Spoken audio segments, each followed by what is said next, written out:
Hey, I'm Levi Pomeroy. I'm a senior in automation engineering technology, mechatronics. This is my semester project. So I've been playing with this, trying to figure it all out. So I want to show you a little bit about it. This is a sucker robot. This is, as a whole, this is our conveyor belt. This is something we tear apart in our one class, and then you can add on. I'm adding on with this. Another student is working on that robot to make it all come together. Someone added HMI, a human machine interface, basically a touchscreen to control it all.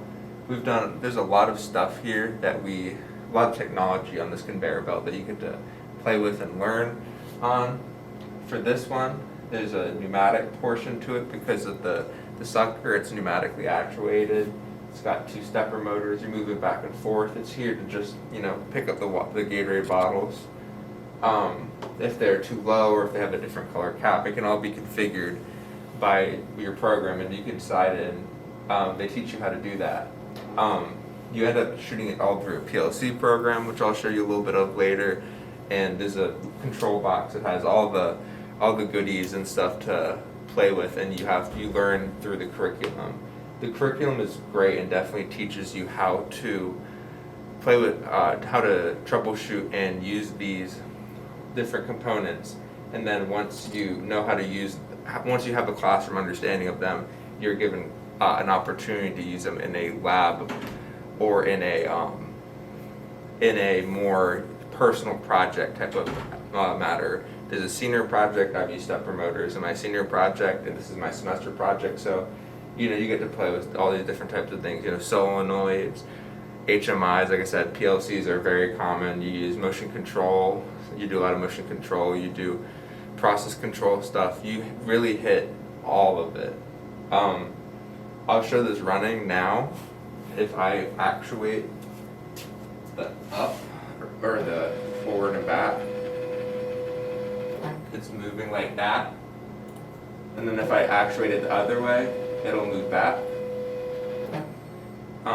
And then if you change it to up down, if you swap it to move up down, I can now move the sucker up and down. So that's down, that's up. Once it hits there, it stops so it doesn't break anything, and right back down. So that's a little bit of it. I'll show you the control box so you can get a better idea of what's entailed, but that's basically my semester project and an idea of what you'll actually run into at Penn College. This is my separate power box I had mentioned before. This is where all the control systems are housed. If you look at it, this is something that I've designed from top to bottom, so that's something that's a focus in the major of actually making sure you design and configure and understand how everything fits together. The professors are there to help, but you definitely are not. They don't hold your hand, and that's something that's important because in industry it's not gonna be the same way. You gotta figure things out for yourself. Looking into what the actual components of the box, this is a PLC, programmable logic controller. So that's how basically the PC of the system. It's it tells everything what to do. So then you have I/O, all these sensors, stepper cards, all this that tells you what to do. Looking beyond that, if you look. Let me do it real quick. This is the terminal block strip to bring power, I/O, and common and make everything easy. This is a DC power supply. This is a stepper power supply. They provide power to both, to the PLC, to the driver, stuff like that. These are the drivers that I just mentioned, the stepper drivers. They are used for actually talking to the stepper motors and making sure they can function. They convert it into something that the stepper motors can understand.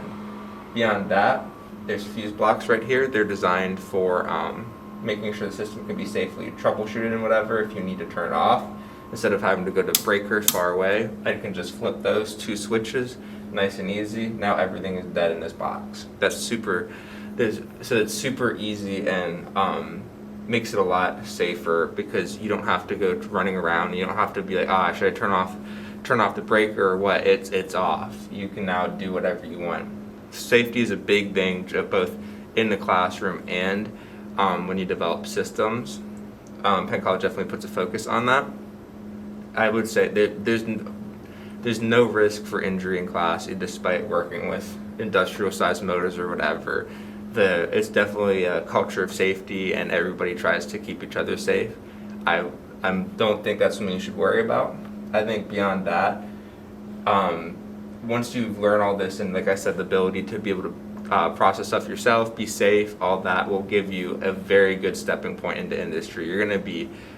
Companies will love you. I mean, most of my friends have jobs lined up already. They have great opportunities. There's no questions about it. Penn College's education is unique, but you can still go very far with it, and I think it's something to value. I cannot recommend it enough because of the hands-on knowledge. It's something incredible. Definitely think it's one of the best options out there.